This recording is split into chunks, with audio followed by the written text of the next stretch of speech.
Good morning, good afternoon, good evening, everyone, and wherever you're joining us today.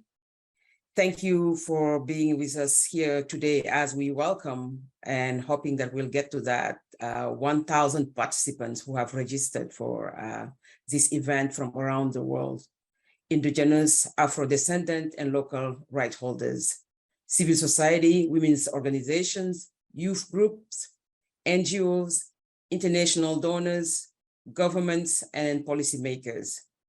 Half of the participants are from Africa, Asia, and Latin America, and from right holders organizations. My name is Solange Bandiaki Baji, and I am the coordinator of the Rights and Resources Initiative, a global coalition that works to advance the forest land and resource rights of Indigenous peoples, Afro-descendant peoples, and local communities across the world, especially the women within these groups.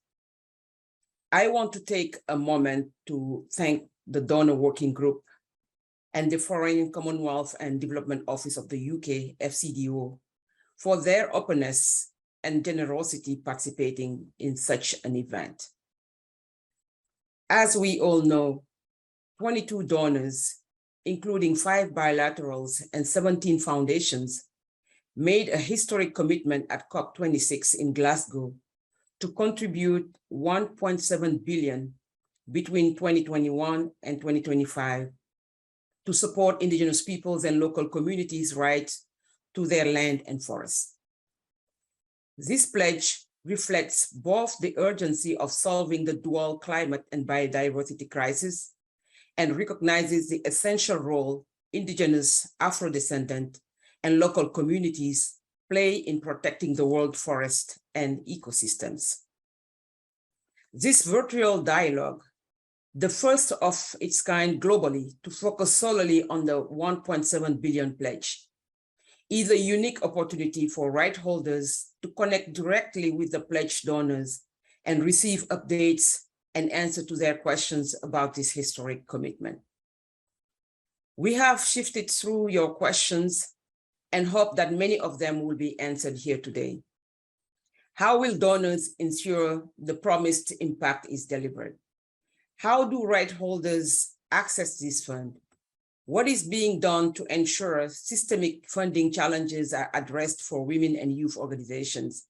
How much has been committed and how much more to come? And many others.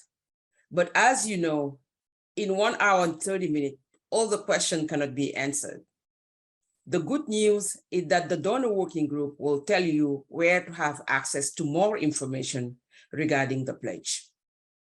The Rights and Resources Initiative has a long history of convening unlikely allies and incubating initiatives, platforms, and institutions designed to bring these allies together toward the realization of Indigenous, Afro-descendant, local community, and women's land rights.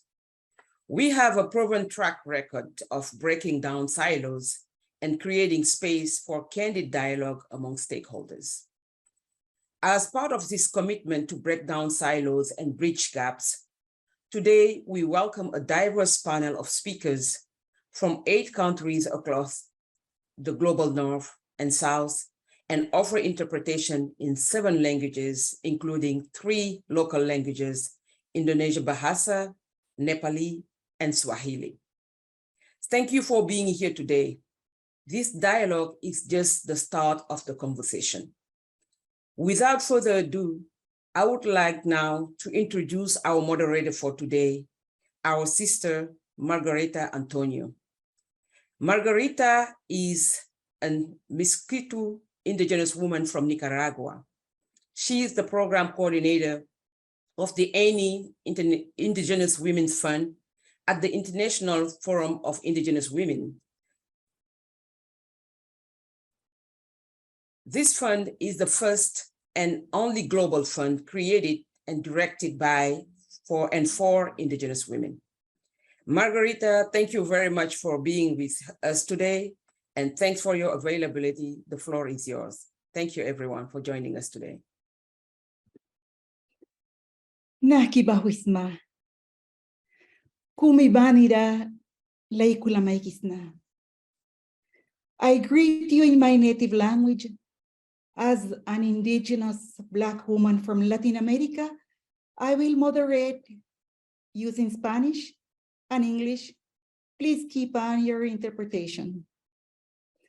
The agenda for this discussion will begin with the opening remarks from Darren Walker, the Ford Foundation president, and Lord Zach Goldsmith from the British Foreign Commonwealth Development Office, FCDO. Chris Penrose Buckley from British FCDO and Pledge Donor Working Group will present an overview of the COP26 pledge. This will be followed by a panel conversation with the rights holders and Chris. And we will finalize with reflections and calls to actions from rights holders and closing comments. So now we invite the Ford Foundation president to kick off this conversation. Welcome, Darren. Thank you very much, Margarita. I'm so grateful for your moderation today. And thanks to Solange and the team at Rights and Resources Initiative for your leadership. You are making a difference in this important issue to us at the Ford Foundation and everyone on this call. I want to thank Lord Goldsmith and Chris Penrose Buckley and Jenny Lopez, the UK team, for their continued attention and their leadership in supporting Indigenous people and local communities. Most of all, I want to thank and acknowledge the representatives of the Indigenous and Afro-descendant and community organizations and networks represented today on this call.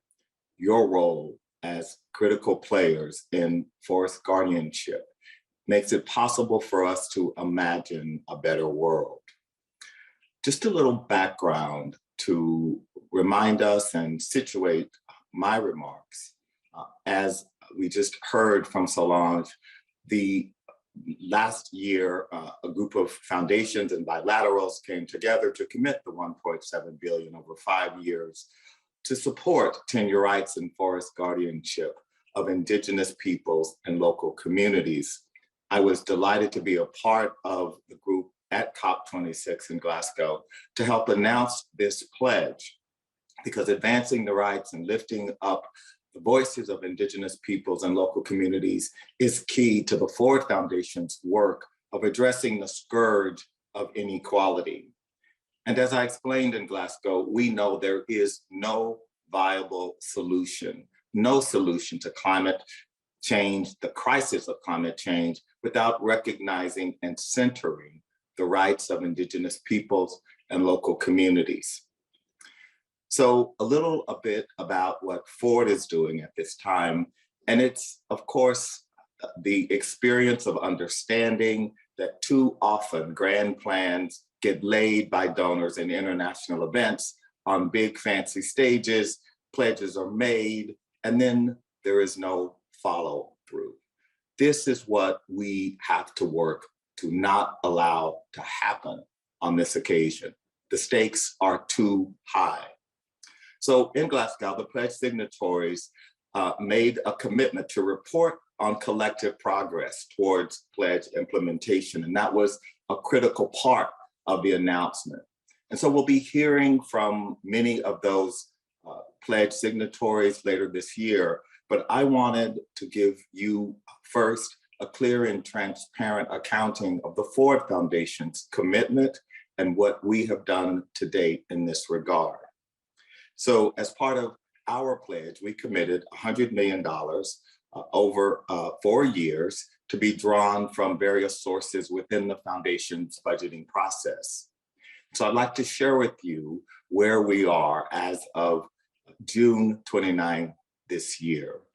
The Foundation has approved $68 million in grants and funding that is aligned with the pledge criteria. And we'll post a full list of the grants of the Ford Foundation in this regard on our website. This puts us on track to meet or exceed our pledge commitment by the end of 2025. Now, while we are excited about this progress, and I'm happy always happy to put money out the door as fast as we can at the foundation. We also acknowledge that 17%, just 17% of our pledge-aligned funding is going directly to IPLC organizations and networks. And if I'm to be candid, this is lower than we would like it to be. And our work in the coming months and years will be to increase significantly that number. And while we continue to support regranters, funds, and NGO partners trusted by IPLC organizations, we do have to be clear to double down and ensure that organizations receive these funds directly. So here's what we are committing to: posting annual updates on our website about our implementation progress, sharing our experience and learning from others on successful strategies for moving more funding to grassroots organizations and communities. And we need to encourage and pledge to encourage new climate donors to include focus on land and resource rights and recognition of these rights in their grant-making portfolio. And we need to continue discussions with IPLC partners about how we can be, as a foundation, more responsive to their needs. And so finally, I just want to say this last point: listening to the IPLC organizations as to what their needs are must be our highest priority. Funders need to approach this work with great humility and humanity. We don't have all the answers, and we rely on and need our partners, especially the Indigenous and local community organizations, to help us be more effective and be more accountable. I'm happy that my colleague, Kevin Curry, who many of you know, will be available for the remainder to answer any questions on behalf of the Ford Foundation. And now, when we announced this pledge, we called it historic. And I believe it is historic. But the real history, the real difference here can only be made through implementation of the pledge, consistent with the meaning of the pledge. And so I want to thank all of you for all you do, your leadership, your engagement, your demand for accountability, which will be critical to ensuring that this pledge is fulfilled. Thank you very much. Muchas gracias, Darren. Qué bien escuchar. Darren, thank you so much. It's been so great to listen to you. And on this note, we would like to invite for you to see a brief video of Lord Zach Goldsmith, Minister of State within the Ministry of FCDO por sus siglas en inglés. International Relations of the UK, FCDO for its acronym in English. Indigenous peoples and local communities have always understood the indivisible connection between our lives and economies, our cultures and identities, and nature that modern industrial society is only just beginning to comprehend. And after sounding the alarm for decades, it must generate mixed feelings to see the rest of the world finally begin to wake up. I've had the privilege of meeting leaders from indigenous communities from all over the world in the run-up to COP26 in Glasgow, and on inspiring visits to the Congo Basin, Costa Rica, Colombia, Peru, and Ecuador as well. Now, globally, the land they live on and look after contains more than 2/5 of threatened mammal, bird, and amphibian species. Indigenous peoples are the guardians of more than 1/3 of the world's intact forest landscape, and as well as extraordinary biodiversity, that includes more than 1/4 of the carbon stored in the world's tropical forests as well. It's an extraordinary thing, and it is not a coincidence, because all the evidence tells us that IPLCs are more effective at reducing deforestation and preserving and restoring biodiversity than governments and agencies can accomplish through mere protected areas. Now, while others have been part of the problem, IPLCs have been providing solutions against the odds, without recognition, and often in the face of acute danger. So as well as being fundamentally the just thing to do on the back of generations of injustice, it's clear that we will only be able to help the natural world recover if those who depend on nature most directly and who understand nature most deeply are at the heart of protecting and restoring it. I'm immensely grateful to all the leaders who worked with the UK presidency to bring nature from the margins of global climate politics into the heart of our global response at COP26. And I'm proud of the commitments made by more than 140 countries, representing over 90% of the world's forest cover, to halt and reverse forest loss and land degradation by 2030, with around $20 billion committed by governments and philanthropy to help them to do it. But I was also delighted that part of that included a recognition of the importance of forest land rights and of supporting Indigenous peoples and local communities. 22 government and philanthropic donors committed at least $1.7 billion between 21 and 25 to strengthen the security of Indigenous peoples and local communities' tenure rights, so their land and forests cannot simply be taken away from them, and so that more funds actually get to them. And while it's a welcome world first, it's been a long time coming, and it's just the start of what is needed. As one Indigenous leader said to me at COP26, we've achieved all of this without any support at all. Can you imagine what we'll be able to do with support? But now we have to deliver. And so, as well as investing more in UK funding and programming to support forest communities, we are convening the Pledge Donor Collaboration Group to improve the way that we support Indigenous peoples and local communities, to get existing finance flowing in the right direction, and to channel more support at scale as well. Giving proper respect at last to the profound knowledge and understanding that Indigenous peoples and local communities have nurtured over centuries is not just the right thing to do, it is fundamental to securing our shared future on this planet as well. So let us all work together in partnership in the months and years ahead to make sure that they can continue their proud legacy of conservation without fear and with a fair share of the recognition, the resources, and the rewards. So now that we set the table, we want to welcome Chris Penrose Buckley from the British FCDO.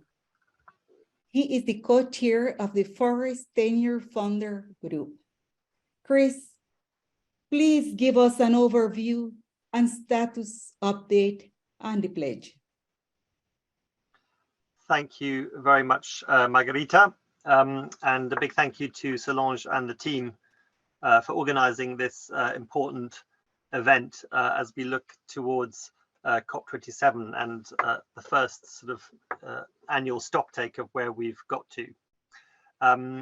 My name is Chris Penrose Buckley. I'm the senior advisor in the Foreign, Commonwealth and Development Office, and as Margarita just said, I am one of the chairs of the Forest Tenure Funders Group, which is a group of donors that has come together after the pledge to support its implementation and delivery and support accountability and learning as we implement the pledge. So I've been asked just to talk a bit about the pledge itself, to try and explain how it works, what it's trying to do, and what our vision is. And I'll try and do that in the next 10 minutes. If you could put up the slides, which will help me just talk through these points. Right, so let me first, if you go to the next slide, let me just say a few words about the context for the pledge and why we think it was required. Manages the indigenous people together with wild. If you can go to the next slide, please. So back last year, when we were thinking about what we could do at COP26, I think many of us recognized that although there had been some attention on tenure rights at previous COPs, and there's obviously been quite a lot of focus on Indigenous peoples, there hasn't really been a central focus on Indigenous peoples and local communities, including Aboriginal descendants' tenure rights in the global climate agenda. Often it was mentioned, or they were mentioned, or you were mentioned as beneficiaries of climate action, not as key protagonists and actors to tackle climate mitigation. There was the UK's presidency focused on nature, and so there was an opportunity really to bring these things together. Many of you will have seen the Falling Short report that came out in 2021 by Rainforest Alliance Norway, which found that only 1% of official climate finance reaches Indigenous peoples and local communities, a really shockingly low level. And I think for many of us who've been working in this space many more years than me, and who've been working with Indigenous peoples and local communities, recognize that the funding system was not really working terribly well. There were too many barriers, it was complex, and that we needed to do something about that. So that was the context for the pledge. If we can go to the next slide. What were the aims? What were we trying to do? I think there were 4 main aims for the pledge. The first was to really achieve a significant shift in global attention. That's our aim, was to put this on the agenda and keep it there, and make sure it stays really central in the UNFCCC process, but also other relevant global processes. Secondly, we wanted to raise more money, more resources to support Indigenous peoples and local communities secure their tenure rights and all the other things that go alongside that. We wanted to support better coordination between all the different actors in this space, recognizing that often it's not as joined up as it should be and could be. And then lastly, and really importantly, we also wanted to begin to try and shift political will in governments, recognizing that it's they who have to, in most cases, are responsible for recognizing, protecting tenure rights at the national level. And that's also obviously a key focus area. Next slide, please. So let me talk a little bit about how the pledge works, because many of you have submitted questions in advance of this seminar, and I'm hoping this will begin to address some of these questions. I think the first point to make is that you will all have seen that there's the headline, $1.7 billion. This total amount is made up of lots of individual commitments by the 22 donors. So it's not a centralized fund. The 1.7 billion is added up from all the individual donor commitments. The second point is that the pledge is a mixture of funding that is allocated and funding that hasn't yet been allocated. So some of it's already been committed to be spent in the pledge period on existing programs or channels, and some is still looking for new things to fund. So that's, I think, an important point to make. All this means that the funding can only be accessed via each donor's own funding mechanisms, right? So there's not a central point of a mechanism to allocate funding. It's each donor makes their own decisions in accordance with the overall pledge criteria. And then the last point I want to make is that the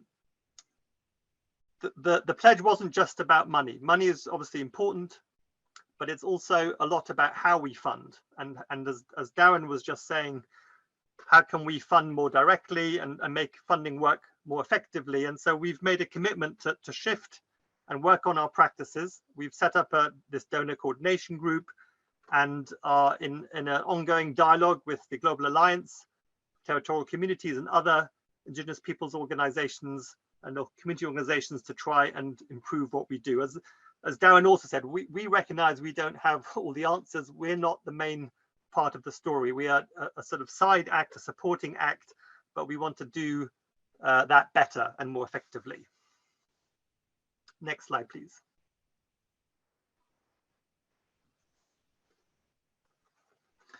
So what can be funded under the pledge?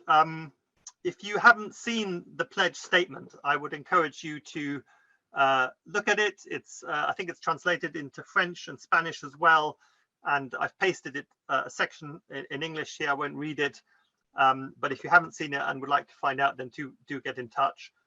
But there were three main areas of funding that we identified. One was support to systemic tenure or forest governance reforms. So I think we recognize that what needs to happen is a lot more attention at the grassroots level, at the community level, but also greater attention at how we can work with governments to shift their practices, to recognize rights, to protect them in practice. And for 5 of the 22 donors, the 5 government donors, other governments are obviously often our main counterpart or our natural partner in funding relationships. So for us, but also for others, trying to work more with governments to support national reforms that respect and protect rights is an important priority area. The other 2, which I think are really important in terms of the shifts, are trying to support local communities and Indigenous people and local community-led organizations more directly, and then building capacity of Indigenous peoples and local community organizations. So those are the 3 kind of broad areas of support. The pledge only focuses on tropical forest countries and countries that are eligible for overseas for official development assistance. And the main focus is on forests, but it's not exclusively. This pledge was part of a wider pledge called the Global Forest Finance Pledge. So that's why there was quite a strong focus on forests. Next slide, please. Let me just say a few words about the sort of priority shifts in funding that I've mentioned. We're working on a set of guiding principles or practices that we want to commit ourselves to beyond the sort of pledge statement. This is work in progress. It's based on a review that we've commissioned, which Ford Foundation are leading on existing funding mechanisms to understand better how they need to change, how we can scale them up. It's based on our dialogue with Indigenous peoples and local communities to understand better what's working, what's not working. But there's at least 3 or 4 areas that I think are really important. Firstly, as I've already said, the need for more direct support. So how can we get more of our portfolios to support grassroots level organizations effectively? And that, I guess, includes 2 things. One is, how can we make sure the funding mechanisms are structured or are governed in a way that Indigenous peoples and local communities have more of a say, have more oversight about how funding is spent. And then secondly, and really importantly, I'm very conscious that there are more and more Indigenous people and local community funds. Some have been going on for years, if not decades, but I know under the Shandia vision that the Global Alliance for Territorial Communities has developed, there's a real focus on bringing together and supporting national and regional funds. And I think that's something that donors have to take very seriously and think how we can work more with those initiatives. Thirdly, building capacity, I think, is a huge priority. Donors have been funding work in this area for years, but I think it has to be taken to another scale. I think it's easy for donors sometimes to be lazy and say, well, the organizations don't have the capacity, but I think we really need to invest more to build capacity so that in 2 or 5 years' time, we can invest more through local associations or national associations. And then the last thing I think is we need to join better at what we do at the national level with community level action. So just as an example, the UK government has in the past really prioritized work on national reforms with governments to help them develop more transparent land administration systems to recognize all rights. And I think that's something that we will continue to do, but how can we join that up better with local community level action and with the advocacy of local communities and Indigenous peoples? None of this will change quickly. I put a little picture there of a super tanker turning, which we know takes time. We have our own political contexts.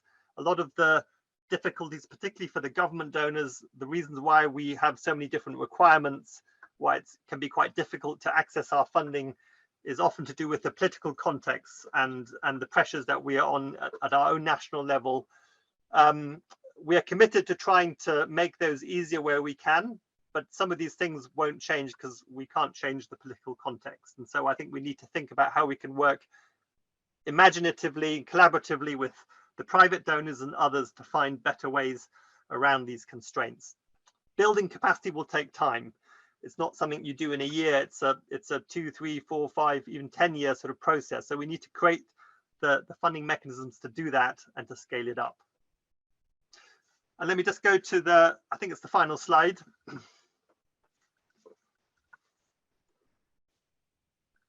Thank you. So there's one more slide after this. So what I just wanted to say here is that this pledge is really important. So we're committed to delivering on it, to being accountable, to changing how we work as far as we can in dialogue. But I think we really need to have a vision at least until 2030, right?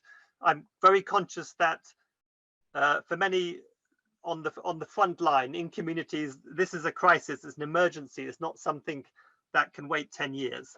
But I think we also need to recognize that building political momentum and raising more funding, better funding, more collaborative work, political change obviously is going to take time. So let's focus on the delivery, but let's also think about how can we create more momentum until 2025. Let's think about a more ambitious pledge still in 2025. Do we need a global fund? Do we need different types of mechanisms then? Let's start working together to think about that whilst also focusing on delivery now. And then, sorry, the actual last slide, just a few comments on the next steps. COP27 is obviously just around the corner. We're hoping to have a number of events there focusing on the pledge and on delivery, creating space for Indigenous peoples and local communities to be heard again, which is really important for us. We will launch our first donor report on the implementation of the pledge, detailing what's been spent and examples of where we're spending it. We're working on a set of guiding principles and practices, which I mentioned a minute ago, which we'd like to consult many of you on. And then I think let's also think about how we start working now to get to the right place for 2025. Let's think even bigger. I know RI have done some research saying we need 6 or 10 billion to really address this issue at scale. 1.7 is great, it's an important start, but we need to kind of build on this and we need to start working towards that now as well. So thank you very much and happy to answer any other questions in the panel. Muchas gracias, Chris, por esa presentación. Chris, thank you so much for this presentation. This is perfect so that we can move forward towards the discussion panel with the true owners of these resources. In this panel, we're going to listen to their discussions and considerations about how to better channel more resources directly to their territories and organizations. This panel is also an opportunity so that the donor group can actually contribute to the conversation and offer additional clarity about these funds that have been pledged. Our panelists are Dr. Shri Kumar Maharjan, Deputy Secretary General of the Asian Indigenous Peoples Pact, IPP, from Nepal. Joseph Itongwa Mukumo, Coordinator of the Indigenous Peoples and Local Network for the Management of Forest Ecosystems of Central Africa, Repaliac from the Congo. Sarah Omi from Panama, President of the Territorial Women Leaders Group in the Mesoamerican Alliance of Peoples and Forests. And finally, Chris Penrose will come back to provide additional contributions and considerations for the panel conversation. So first, we would like to start by asking each panelist, what is the greatest impact this pledge could have on your community? And what steps must donors take to ensure this impact is realized? Please observe the time. We need to keep this on track. So let's start with the IPP. Namaskar, Okay. Dr. Shri. Okay. Thank you, Margarita, and thank you, RRI, Solange, and all the donors group for this opportunity. It's a great pleasure for us being Asia Indigenous Peoples Pact. So it's not based in Nepal. So I am currently based in Nepal, but Asia Indigenous Peoples Pact is based in Chiang Mai, Thailand, and the regional federation, regional organization of indigenous peoples, established in 1992, and we have members of 14 member organizations in 46 member organizations in 14 countries, and 12 of them are national federation, national formation, and 34 of them are local and subnational organizations. And out of these 46, we have 16 ethnic-based organizations, 6 indigenous women's organizations, 4 indigenous youth organizations, and 1 organization which is indigenous person with disabilities. We have been working at the regional level, national level, and also the global level, especially focusing on the environment issues related to climate change, indigenous food system, and also the indigenous knowledge and practices. And we have human rights program, which is basically focusing on the issues related to the human rights and other issues like discriminations and marginalizations and organizational strengthening and movement building, basically to enhance the movement of indigenous peoples at the local level, national level. And we have dedicated program for indigenous women's program with on indigenous issues, regional capacity building program focusing on youth, and on top of that, we have regional networks like Human Rights IPSRD network, Indigenous Women's Network, Indigenous Knowledge Network. So this is just brief information about Asia Indigenous Peoples Act, and we have been working for the indigenous peoples, and the total population we have covered as per our study is 411 million indigenous peoples in Asia alone. But in the government or in official UN agencies, official information is about 370 to 500 million. So this is in the global level. But in our study, we found 411 million indigenous peoples in Asia alone. And in terms of this place definitely is very important and decisive for transformational impact on the funding situation of indigenous people, especially focusing on tropical and subtropical forest. However, we need to develop some new partnership or mechanisms so that indigenous peoples are recognized as the rights holders, and their enormous contributions to protect the forest and the planet has been recognized. As you have already known that 80% of the forest biodiversity or the biodiversity in general has been protected in indigenous people. And we have found that only 0.13% of climate development aid is actually diverted to indigenous people. And indigenous peoples are considered as the most marginalized, not even recognized by the government, who are also mostly identified as ethnic minorities or hill tribes or settled tribes or Adivasi in most of the nations. And if you see the poverty, the average indigenous people's poverty is 3 times higher than the normal or non-indigenous population. So you can see how it is important for indigenous peoples to have a direct grants, which we have been also emphasizing. And the situation of indigenous peoples is worse if you see from the health, education, and other social indicators. Despite that, the rights of indigenous peoples are not even recognized, not even respected, and if often ignored at all levels of governance. Indigenous peoples have been playing a crucial role in terms of protecting, but they are often in the front line to face the catastrophic climate change impacts and also the biodiversity loss and environmental degradation. So that this is very crucial, and as you have also notice that very few direct funding goes to indigenous people, and more often those fundings are small scale and short-term grants, and mostly channelized through the intermediaries. So the indigenous peoples are the most vulnerable and marginalized, and they need more of the resources, and the direct access to the funding and long-term funding is very much important for self-determined development of indigenous peoples. Direct access is very important and should be ensured through the proper mechanisms in place so that indigenous peoples can access and secure their rights to the continuous dialogue with the donors and also other intermediaries.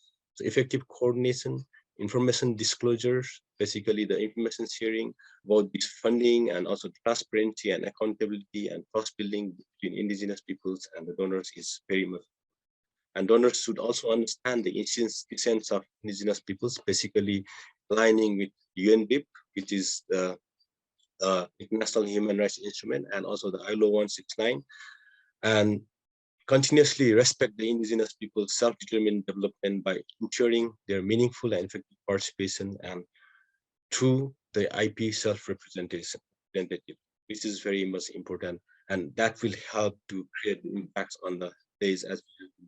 And earlier we don't have answer. That was the message given, but collectively indigenous peoples and the donors group collectively can create or find answers so that the problem which we have been facing can be solved. I'll stop here. Thank you very much, Dr. Shri. And let's move to Africa. Welcome our panelists from Congo. Bonjour, Joseph.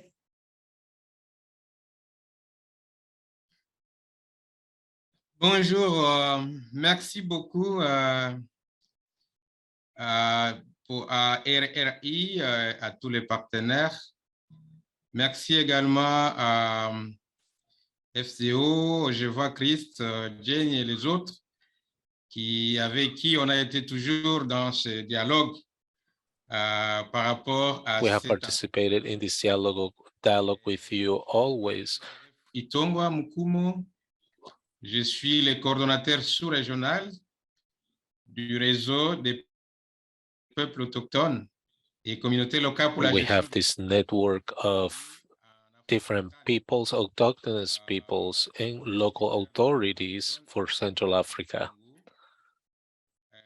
I am a leader of an autochthonous community in the Republic of the Congo. Our network is a sub-regional platform which is in 6 different African countries in Central Africa, where you can find the tropical basin of the Congo. Our network has worked tirelessly towards the management of tropical forests so that we can recognize the rights of autochthonous or local peoples. As you all know, the areas of high diversity at the basin of the Congo actually overlap with autochthonous populations, on the basis of which it is evident that the protection of this tropical forest is due to the autochthonous or native communities. Our network is comprised of 8 different national networks that cluster many more organizations that work directly to advocate for the rights of native communities. Also, we have worked to ensure the recognition of our rights. That is something that you will see through the work of our members in the field. We have done every single thing. We have made every single effort to try and enact laws in the territories so that the rights of native people will be recognized. In the area of Nasabil, for instance, right now there is a law on native populations in the Democratic Republic of the Congo. Something similar is happening in the Central African Republic as well. One of the main components of the recognition of our rights actually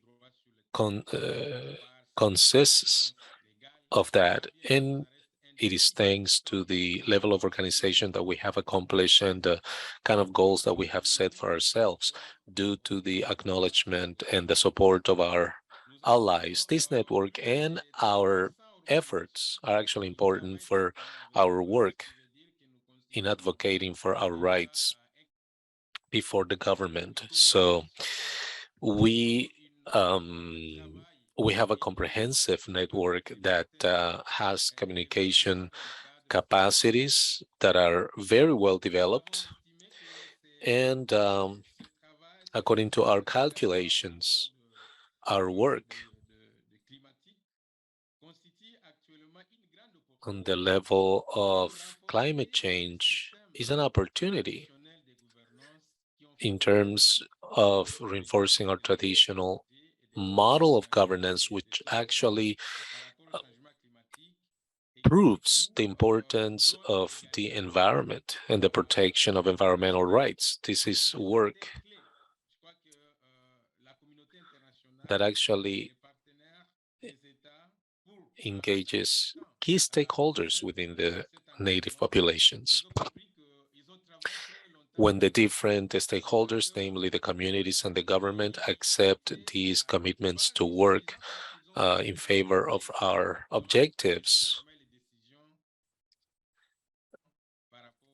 it so happens that all key stakeholders may not be included in the decision-making process in order to protect the environment.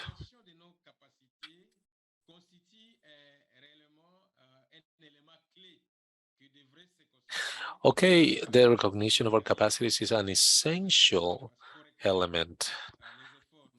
This is essential, particularly because we have to recognize the efforts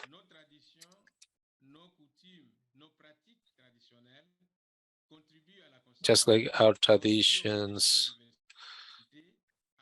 to contribute in terms of our identity, and those practices are made in the territory. The territory is the basis for our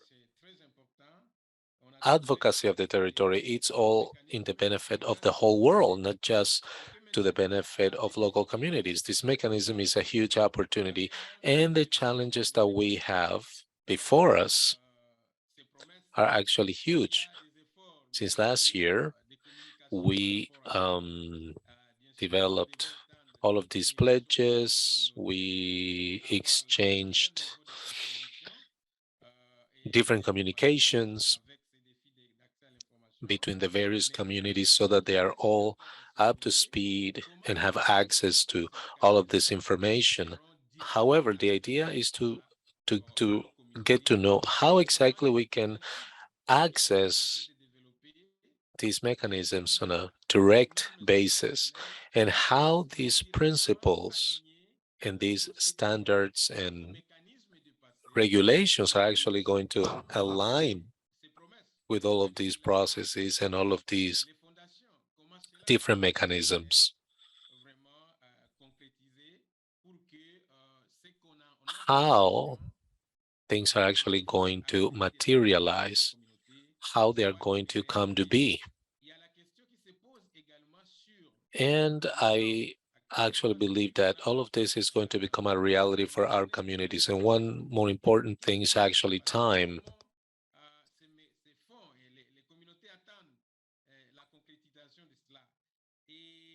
How communities are waiting for this to become a reality and to collaborate with the different networks of indigenous populations, how everything is going to be carried out.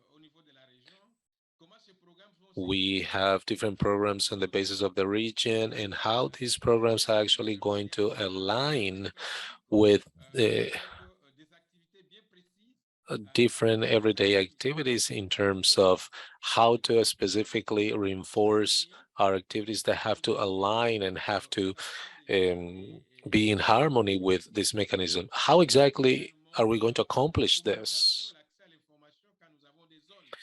We also have access to information because we have communities who are based in far off regions. So how are we going to address this? There are still lots of questions that are being asked and that require a response.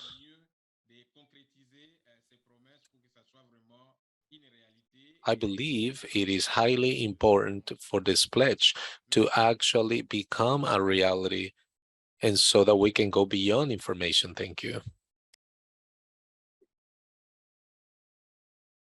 Merci, Joseph. Continuamos entonces. We'll continue that now. Vamos a pedir And now we're going to request a nuestra hermana that Sara our Omi sister que Sara por Omi, favor tome that la if she palabra can please y por favor Sara siempre take estamos the con word. And Sara, limitaciones de tiempo. Adelante, hermana. go ahead, Sister Sara. Good morning, Margarita. I would like to thank you for the moderation of such an important event. I would like to thank Solange and all of my siblings from Asia and Africa and Chris. And I think that this is a relevant space to be able to highlight the participation of the local community in indigenous peoples, especially women. I am from Panama. I'm from Embera. I am currently the president of the leading the Mesoamerican Women MMP, that it's also part of the territorial partnership of global territories. That's why I lead. I'm the spokesperson for women and local communities. After going into detail about the question of what would be the ideal regarding this promise, I think that in this case, it's essential, as announced, all this mechanism of support of funding towards the indigenous territories, but also at the same time, we also see a lot of challenges to be able to take care of those specific needs that the territories have, especially women. And the Mesoamerican Partnership, it's made up by grassroots territorial organizations. As part of this mechanisms, we have women as a body that also works hand in hand with all the territorial governments that which the Mesoamerican Partnership is part, from Panama to Mexico. And here I would also like to share that since the women's coordination, we've worked in a regional gender and climate change plan that it's made up of 5 main axes that are associated to the strengthening of the social base of women in the region, that we expect that the results are focused and that there are communitary organizational models that we can legalize women's group with institutional strengthening plans, the creation of an own agenda involving engaging young women and girls in all this process. As a second point, we also have the strengthening of the productive capacity of communities and women, where we aspire that there is an access to land, to the capacity of land tenure for indigenous women and for local communities. We also have association models, land tenure incidents models, as well as operational and collective models also we have productive and communal organizational models led by Indigenous women of local communities, where the knowledge of producing women are strengthened for food production, for the family, for the community, and for income generation. In the small producers, we also need to manage an ancestral cultural agenda where women manage their own culture and promote the rescue of traditional medicine, art, native languages, the seeds, and the tradition as a method of establishing uh, uh, partnership. And the next one thing is to have a financial safety, creating funding policies, funding lines for the recovery post natural disasters in our communities, and that the women from IPLC are in this first line. And we need a lot of support and development to be able to move forward in the protection of our land. And also we need to share the management of losses and damages between the government of IP and LC. And here I wanted to make a very strong mention to the fact that organization from the coordinator and as an organization that it's member of the territorial partnership as the COICA and organizations in Brazil, we have signed agreements for a call to action, because we can't have a climate funding whilst leaving aside local communities, Afro-descendant and Indigenous women and girls. This is very important, and we have always said about this, because we are the protectors and we are the ones that keep this resistance to be able to keep our identity as IP. But it's not just our role as women, which is part of this, the relevance of our role, but it also has to go beyond those contributions that are required in the. And that's why in this call to action, it's very important to highlight the joint elements that we have covered, as assigning specific funds to be able to ensure the rights of Afro-descendant Indigenous women and girls, to ensure the legal protection of the territories, to create spaces to be able to have a critical dialogues about the political reform with the participation of Afro-descendant Indigenous women and local communities, and also to guarantee the funding so that Indigenous women of local communities can be able to develop these dialogues with the governments, with the donors, and to ensure the participation and the design and the execution of the policies. We were in Climate Week in New York with the same vision of accompanying that agenda, those mechanisms, and then that's why we are linked to this promise.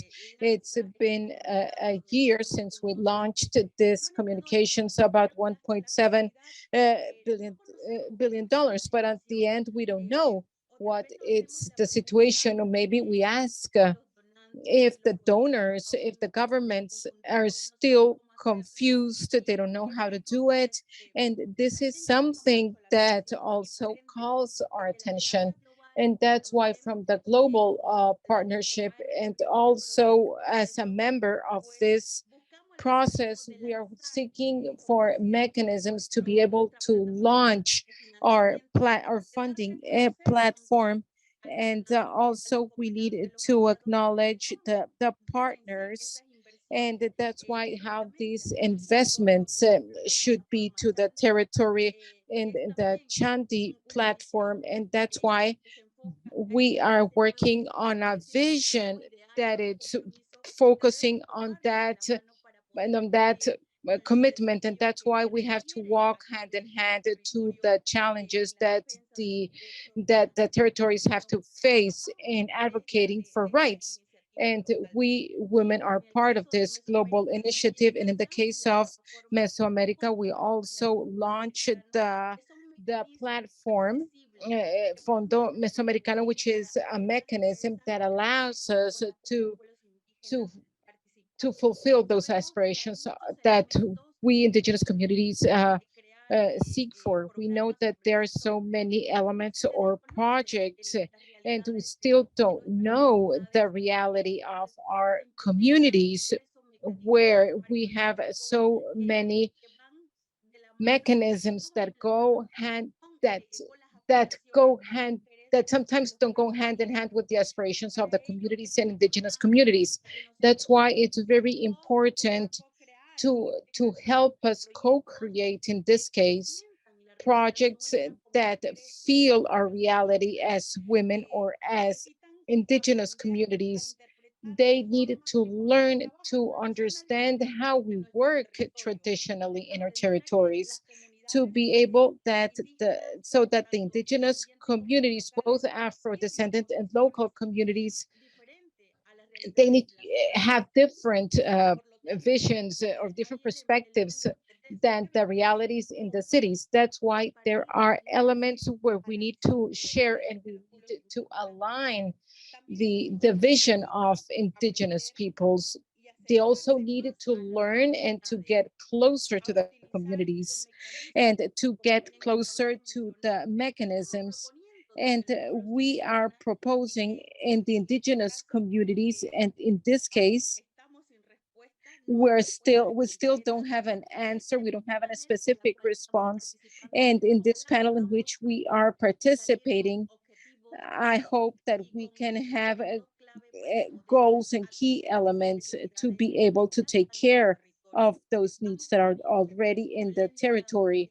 And we are enduring violence. We are enduring a lot of attacks against our lives, and they are affecting our natural resources, our motherlands, so that the local communities or the communities that depend on forests and also the survival of our Mother Earth, which is important for all the society that we as women and as indigenous communities are still defending. Thanks for bringing the voice of women and youth.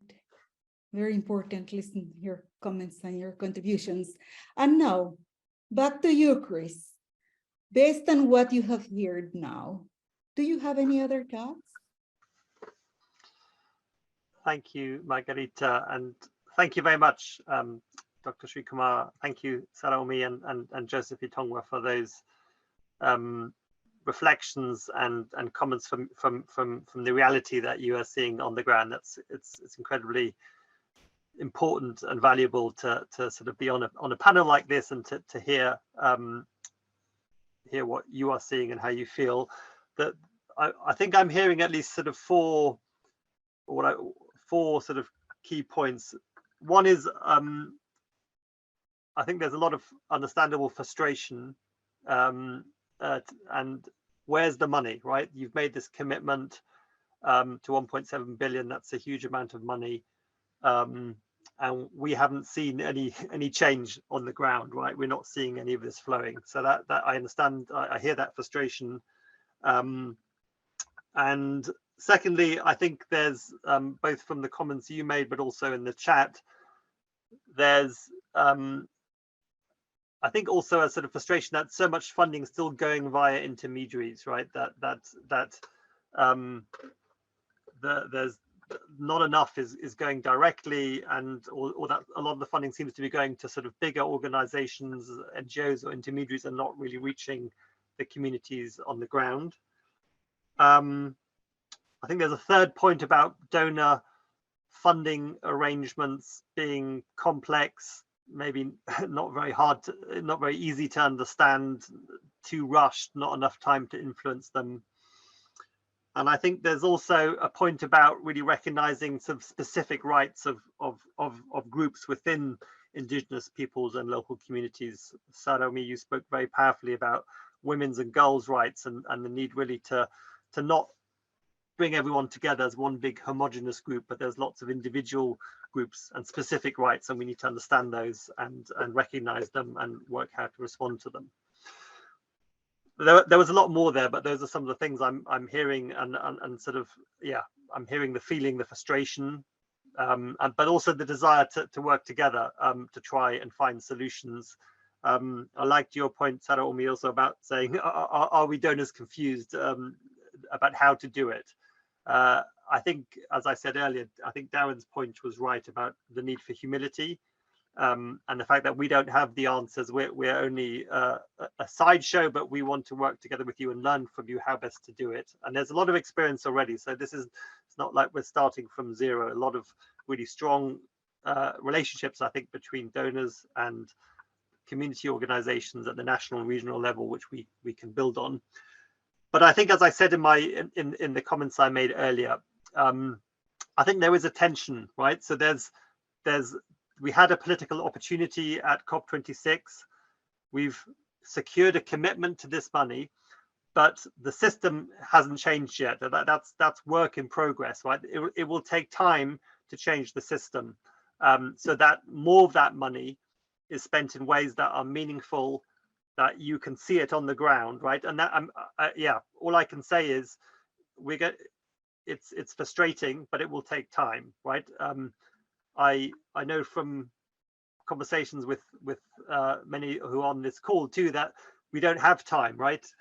We are facing a climate emergency. Saromi, you were talking about the attacks that your members and communities are facing, right? So we're not blind to that. So there is an urgency, but at the same time, it will take time to make these, to develop new systems, to work together, to find better funding mechanisms, better modalities that ensure that more of the funding reaches communities. I do want to say one point about intermediaries, because I think all of us probably can think of good and less good intermediaries, right? So I think it's maybe less about the channel, but more about the control, the visibility, the influence of how the money is spent. Correct me if I'm wrong, but my sense is that if local communities receive funding and support that is respectful, that listens to them, that gives them a say in how it's spent, whether it comes directly or via another organization, is less important. I think the challenge that we as donors face is that most of the donors have one or two people who are responsible for this, right? So our ability to have relationships with hundreds of different organizations is well, it's just not possible, right? So we're forced in a way to work via some kind of intermediary organization. It could be a national Indigenous people organization or a regional one. It could be another organization. Whatever the channel is, I think we need to hear and talk to you and understand better how to structure it so that you have a say, so that you have a role in the governance, so that it addresses needs on the ground. And that is going to take time, right? So I think that's why this kind of conversation, the dialogue we're having with the Global Alliance and also with other Indigenous peoples organizations around us, is really important. To think about how when we get to designing new mechanisms, let's try and structure them in ways that work better. So that's, yeah, those are just some reflections. I'm hearing the frustration. We're not ignoring that. I can understand it. We are committed to working on this, but it is going to take some time. And I'm hoping that over the course of this pledge, you will begin to see some of these changes happening in practice, right? Where you can actually see the change happening on the ground. And that we'll use these changes then when we get to 2025, hopefully I hope for a bigger pledge and maybe a completely different way of going about the pledge, not a donor-led thing, but really a joint thing that we can really build on that and hopefully leverage even more resource to make to tackle the scale of the challenge that you are facing, that we're trying to work with you on. Thank you, Margarita. Thank you, Chris.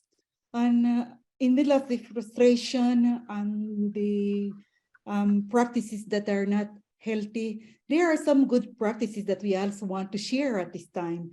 And Dr. Shri, may I reach out to you at this time? there are barriers. How can Indigenous peoples and local communities best partner with government to navigate these barriers, the political barriers? What has IPP learned from your experience collaborating with governments? And how can donors support these negotiations using their influences? Please, 2 minutes. We are almost. Okay, so thank you, Margarita, for the opportunity once again. So Indigenous peoples are the most marginalized, sidelined in the mainstream politics and also the policies and programs, and Indigenous peoples' issues, concerns are not mainstream in the nation state. So that is the given fact. So, but there are a number of instances, a number of cases that Indigenous peoples, based on our experience also, we have been working with government directly, indirectly, especially in thematic issues like climate change, biodiversity, forestry, health, and education. But whenever it comes to the rights, for example, the land rights or the collective rights or self-determined development, our government are often kind of lagging behind, and they don't want kind of directly include Indigenous peoples. That is one of the reasons that Indigenous peoples in most of the countries that we have been working are excluded and discriminated based on or in the name of indigeneity, name of gender, and other. That is a given fact. But we have been continuously organizing multiple activities, interventions, dialogue with the government, especially on those thematic issues, as we have mentioned.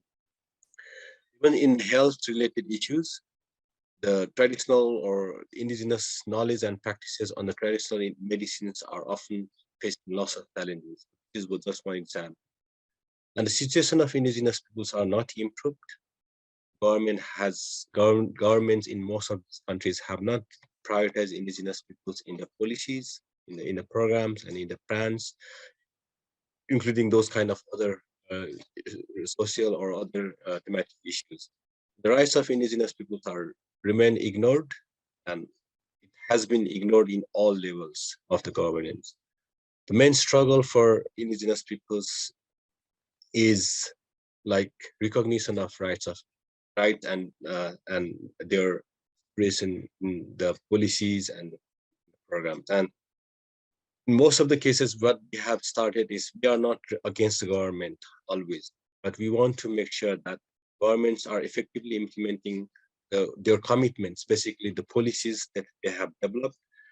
And we want to make sure that they are kind of abide by or following or aligning the international human rights instruments or mechanisms that they have signed or they have adopted. So we want to partner with the government, basically, ensuring that Indigenous peoples are recognized and not only at the country level, also even beyond the countries, and not only in the countries that we have working, our members there, we are also looking for collaborating with the governments beyond those countries and beyond across the globe.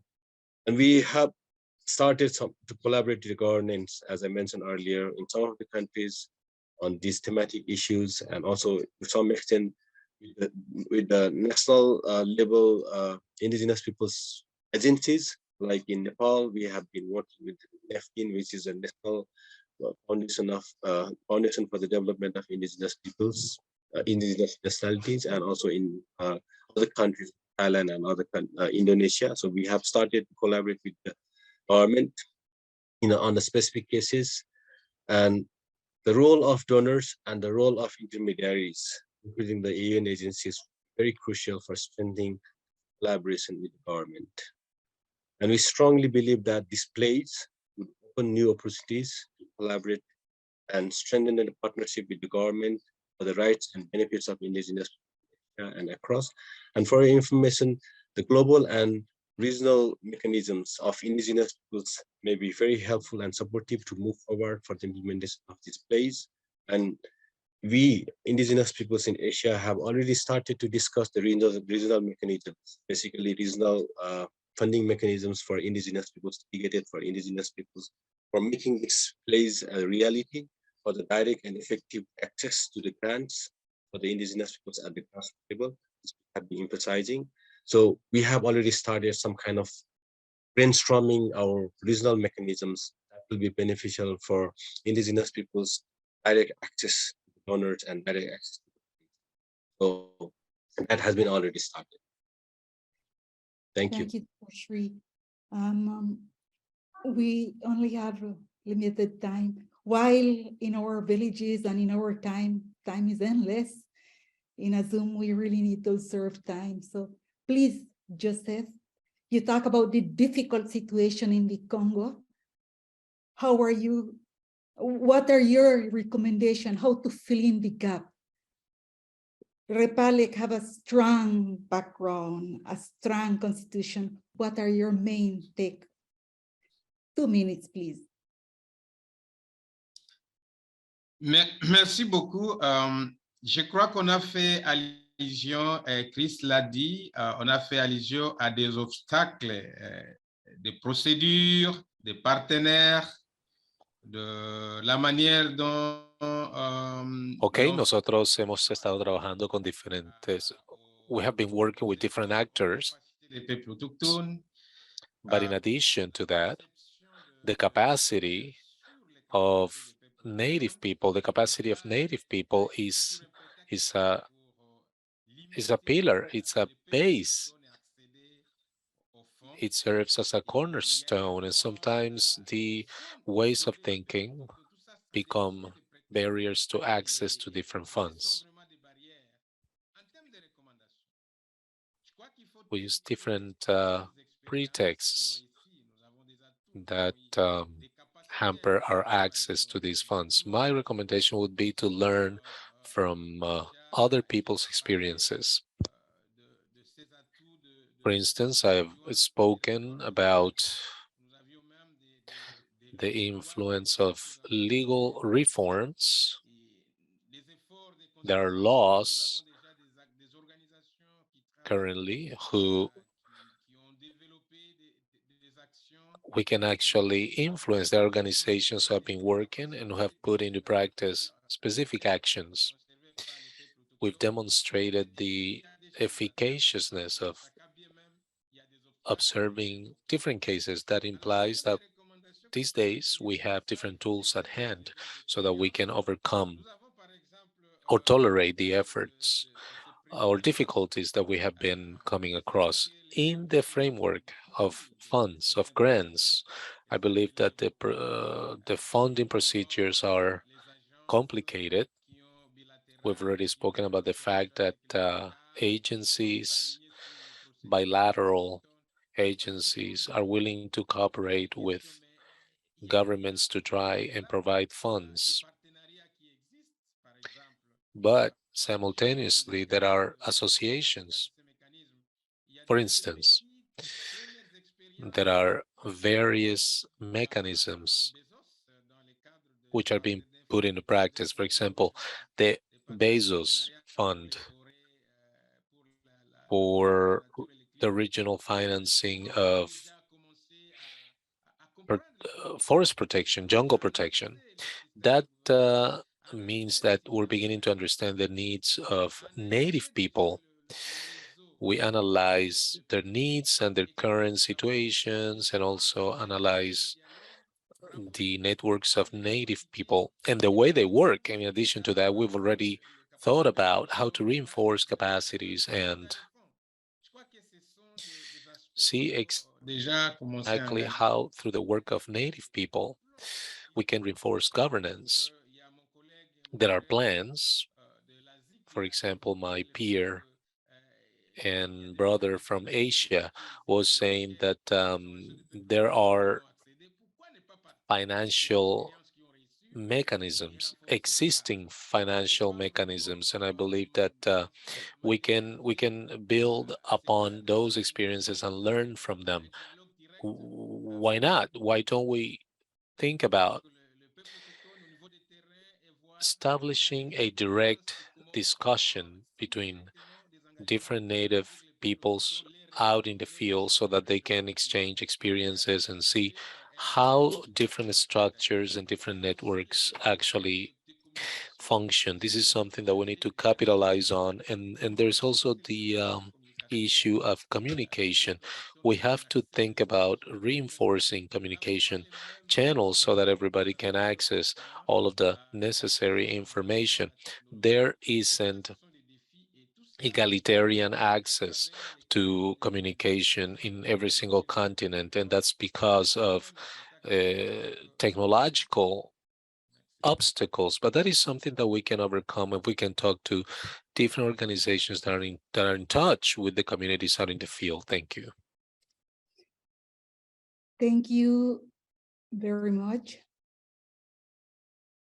Querida Sara, hablaste de las mujeres, hablaste de la revitalización cultural. Okay, Sarah, you talked about women, you talked about the cultural revitalization and the importance of these issues. What are your final recommendations? How to accomplish more resources for these groups, for these activities, which are generally excluded from funding?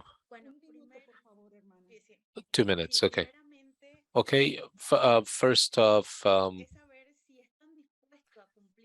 we would have to see if they are willing to comply with all of these agreements, the cooperating stakeholders, the donors, or the people who are involved in this process.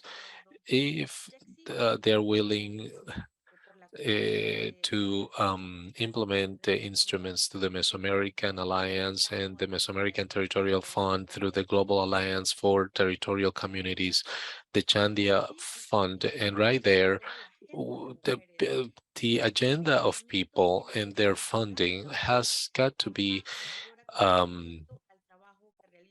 supported by the assistance of women so that we can contribute to actions against climate change.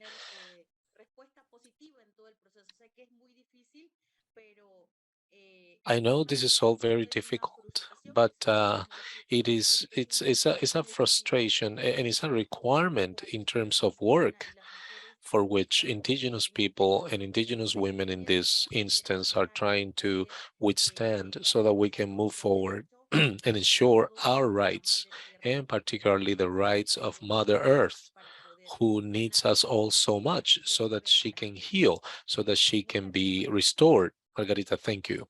Gracias, Sara. Okay, Sarah, thank you. 1 minute, please, for final thoughts. Yeah, thank you very much for the opportunity to listen to your thoughts and reflections and challenges. I think the point that Dr. Sri Kumar was making really about partnerships with governments, I think is really important, something that we really need to connect better, right? I think there was a comment in the chat about sort of working bottom up and top down, and maybe it's less sort of binary than that, but I think we can work together better in trying to link where governments have entry points with other governments, where you have national advocacy campaigns, to make sure that national reforms and local action are really reinforcing each other. And so that's something that I think we can definitely focus on more. I think there's a lot to learn, and we need to carry on learning and listening, and building on what's already happened. So I think yes, COP26 was an important step forward. I mean, whether it's historic or not, we'll see in the years to come. I hope it will be. But I think we also, as I said earlier, let's work together to deliver on this, but also to build more political momentum and attention so that we can continue keeping it on the agenda, making more funding flow, and enable us then also to change how we're operating so that the funding does arrive in the communities and and you can see it making a difference, and receiving it in ways that are meaningful. So thank you very much for this opportunity. Muchas gracias a nuestros hermanos y hermanas en el panel. Thank you so much to our brothers and sisters at the panel for their collaborations, their exchanges, their time and their experience. There are many, many other questions beyond these, those that were sent earlier, those that are being posted on the chat as we speak, and the task group has the responsibility to answer all these questions beyond this channel. Now, Clemencia Carabalí Presidential Advisor for Women Equity in Colombia and founder of the Association for Afro-Descendant Women of Norte del Cauca in Colombia. We will also have our brother Peter Quitelo from the Ogiek community. He is a leader and director of the Chipkitale Indigenous Peoples Development Project in Kenya. Hermana Clemencia, considerando las perspectivas de los pueblos indígenas. Sister Clemencia, what of these indigenous and Afro-descendant groups, what are your final reflections on the status of these funds and what is your call to action that you want to share with the donors? Can we have 3 minutes with you, please? Bueno, muy buenos días para todos. Buenos días acá en Colombia. Good morning here in Colombia. I would like to celebrate this space. My name is Clemencia Carabalí Rodallega. I'm part of the women's associations in Cauca, where women that take care of the territory, we defend life and the environment. For us to listen to the historical promise of the $1.7 billion that was done by the governments and donors in support of the rights of indigenous communities, Afro-descendants, and local communities. It's a step in the right direction. However, if we want to repair the historical gap of the direct funding to indigenous communities, Afro-descendants, and local communities, we also need to cover the rights of us women, of the Afro and indigenous women, and a bit more to think about that the funding, it's something that shouldn't leave women or children aside, either Afro or indigenous, and of course, even less the local communities, in a very specific manner for the case of the Black communities of Latin America. It would be great to think about the historical repair for everything that this has meant for this community when we talk about the transatlantic trade. That's why an affirmative action would be to condone the foreign debt of the countries in Latin America, and that a percentage of that external of that forgiveness of that external debt goes to specific actions to take care of the climate change, but also to take care of the specific needs of the communities of Black women. We have been doing a dialogue exercise with all the African women's movements, Asia and Latin America, and we have several recommendations regarding the topic of the funding of women that take care of the territory and that defend human rights and the ethnic territorial rights. And very briefly, I am going to go over 3 of them. First, we need to ensure funding for the protection of women and indigenous and Afro-descendant women, as well as local communities that defend the ethnic and territorial. And in my case, I have been the victim of 2 threats and of an attack because of my role as a human rights advocate. This is just to lay an example, because in the territories and throughout Latin America, we can see that there is a deep violation of ethnic women that are the ones that are in the territories taking care of the water, of biodiversity that generates benefits for all of us. The second recommendation is that we should ensure the funding to be able to protect women and Afro-descendant women and girls, and defend them from the different kinds of violence, and especially the criminalization that we're subject to because of the role that we do. In number 3, that I wanted to place this in this space, it's that it's so important to establish effective dialogues with indigenous Indigenous women, local communities, and Afro-descendants, because I think that the focus that should be done from cooperation should be from the bottom up, to be able to approach context, to be able to acknowledge leadership, and also the immense work that it's done in the territory, and to be able to have effective measurements to support cooperation to the work that we do. I think that it is so important to emphasize on specific examples regarding equality. And right now, I wanted to tell you that I am as a presidential advisor for women's equality here in Colombia, and the challenge it's to develop effective actions to be able to move forward in equality. Something that it's going to be a priority during my leadership in this as an advisor. And okay, we're also talking to the government and all the institutions so that women's rights are at the center. Okay, I wanted to share this reflection and to tell you that it's very important to think about the multiple barriers that we women in organizations have to access funds, technical funds, technological funds. And all of these have barriers so that the access to funding is much more effective. Thank you so much for allowing me to participate in this space and to be able to set the word of Afro-descendants and okay, that's the correct road towards a better understanding of our contents. Thank you so much. This is a very, very good moment to celebrate the huge achievement the Ogiek people obtained recently in this week in Kenya.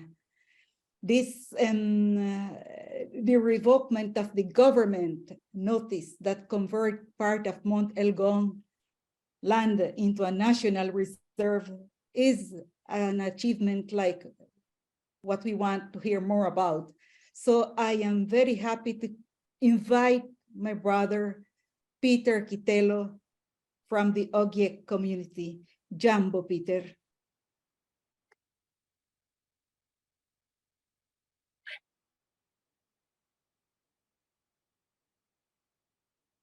Okay, yeah, Jambo, thank you very much. I was talking to myself, it was mute technology. I will try to use the 5 minutes.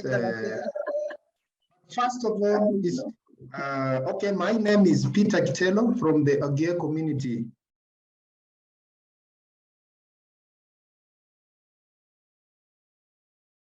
Peter, you're muted again. What is happening? Okay. No, okay. Yeah, Jambo, my name is Peter Kitelo from the Ogiek community in Mount Elgon in Kenya, and I'm the executive director of Chepkitale Indigenous Peoples Development Project.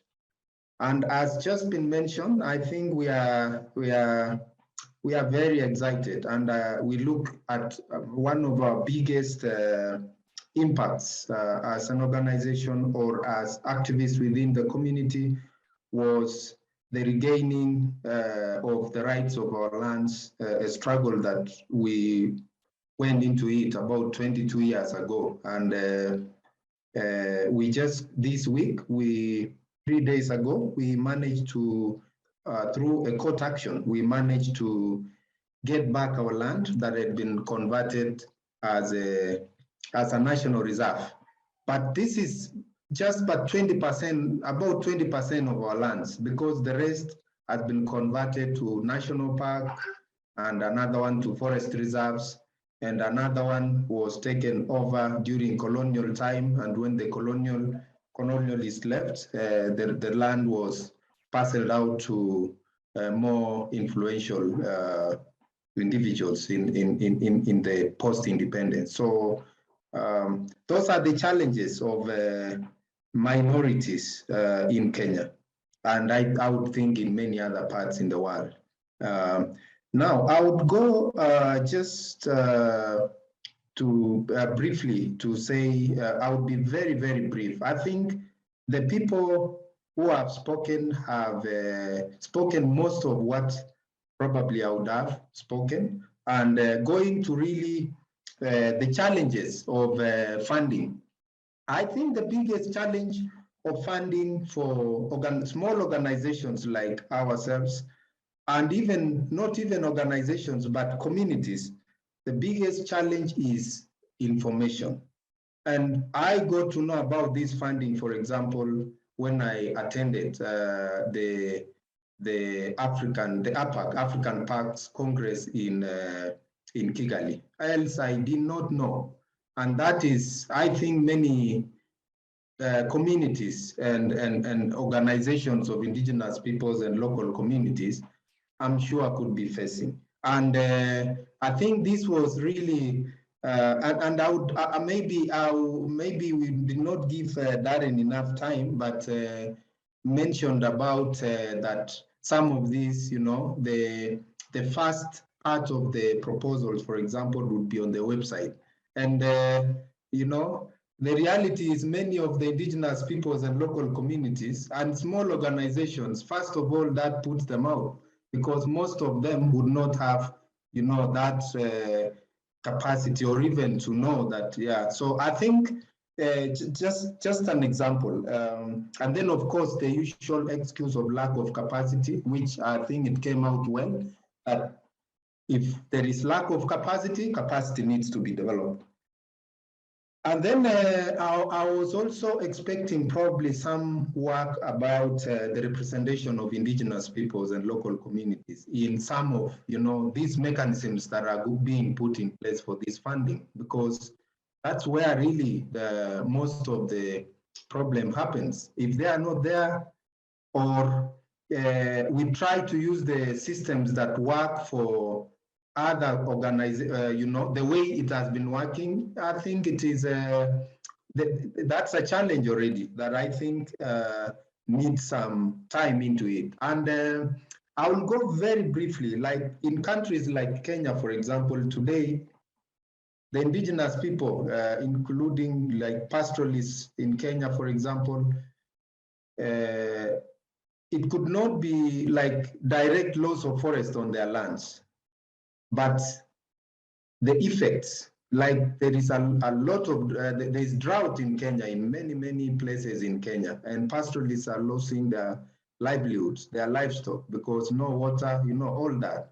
So I think funding like this would not just be concentrated on forest, for example. It should also look into things of mitigation and looking into that. Like, and then like many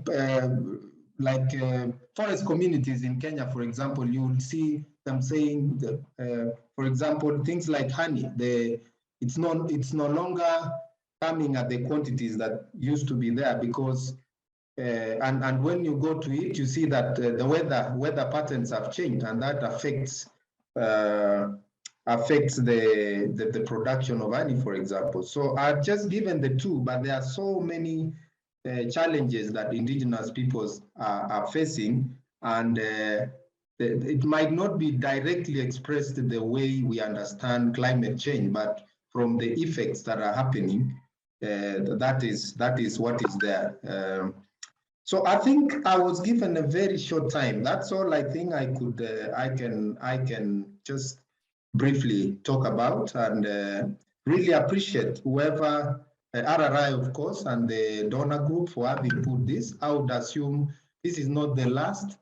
They say it is the first, but I'm sure it's not the last. So that I think there is still quite a lot of work to be done to make this a success. Being the first one, I think all of us should participate and give our inputs, give our ideas, improve it, because I think the first thing was to have the political will, but to make it work, like the complaints I'm raising, it needs all of us to, you know, given enough space, we can, you know, work on it so that we have a better funding mechanism, and maybe prepare even for future funding. And thank you very much. I appreciate for the time. Yeah, thank you. Thank you very much, Peter. And let me add some to what he said. As an Indigenous and Black woman myself, I would just like to make a final comment to our donor friends. The assets of the Indigenous peoples, Afro-descendants, and local communities are worth a lot more than the money in this pledge, much more. Their value, relevance, and importance to humankind is greater than any amount of money. We bring to the table tangible assets, such as forests, wildlife, rivers, and fruits, as well as our intangible assets that Sarah mentioned, cultures, languages, and knowledges in our collectivities and territories. We do not need to transform these assets into money or bank accounts for them to serve their purpose. We need them to be alive as we are as peoples. And we need our individual and collective rights to those assets to be fully acknowledged. Doing that will also ensure the well-being of everyone. This pledge is very important because of what it stands for. We acknowledge and thank the donors and institutions that made it. But it is not just your money. We need you. We need you to use all your strength, your knowledge, and your capacity to stop the evil forces that pay for the guns to expand mining, deforestation, and land grabbing in our homelands. We need to know and to feel that we are not alone, because this struggle is for all of us, for you and for me. We hope to continue this collaboration. I am grateful to Rights and Resource for inviting me, and to everyone, please fill out the post-meeting survey that will be sent to you. All questions will be shared with donors. Tinki Pali.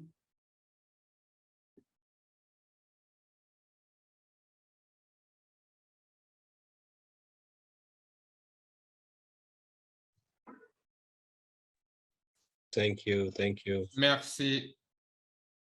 Merci. Gracias. Thank you, everyone. Thank you so much, Peter, Margarita, Sarah, Shri, Joseph. Wonderful to have your participation. Thank you, Clemencia, if you're still here. Thank you so much. Gracias a todos. Saludos. Gracias, Sarah. Thank you, Chris. Thank you, everyone. It was a great and very inspiring dialogue. Thank you, Interpreting Colombia. Well done. Yeah.